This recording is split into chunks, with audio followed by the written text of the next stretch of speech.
தனி நீதிபதியாக இருக்கக்கூடிய திரு செந்தில்குமார் அவர்கள் இந்த விஷயத்தில் தனிப்பட்ட முறையில் தமிழக வெற்றி கழகத்தினுடைய அந்த கட்சியும் அதோடைய தலைவரையும் ரொம்ப கடுமையாக சில விமர்சனத்தை முன் வச்சாங்க பார்த்தீங்களா.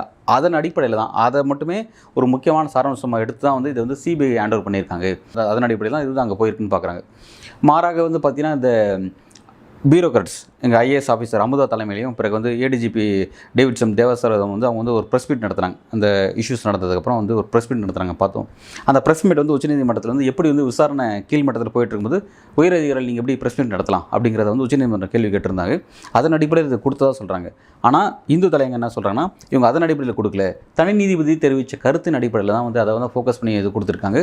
கூடுதலாக பார்த்தீங்கன்னா சில கான்ஸ்பிரசி தியரி வந்து முன்வைக்கப்பட்டிருக்கு. ஆனால் வந்து இது வந்து பெட்டிஷனர்ஸே வந்து சிபிஐ விசாரணை கேட்டு போட்டிருக்காங்களா, அப்போ அதன் அடிப்படையில் இதை கொடுத்துருப்பாங்கன்னு பார்க்க. அதுதான் விஷயம் தான். அதை கூடுதலான விஷயம் என்னென்னா அந்த சம்மந்தப்பட்ட அந்த பெட்டிஷனர் இருக்காங்க பார்த்தீங்கன்னா, அந்த பெட்டிஷனர் வந்து தெரிவிக்கக்கூடிய கருத்து அவங்க சில கான்ஸ்பிரசி தியரி பேசுகிறாங்க. அதன் அடிப்படை அது ஒன்று. ரெண்டாவது பார்த்தீங்கன்னா தனி நீதிபதி தெரிவித்த அந்த கருத்தின் அடிப்படை தான் ஹிந்து தலைவங்க மெயின் அதை தான் ஃபோக்கஸ் பண்ணுறாங்க.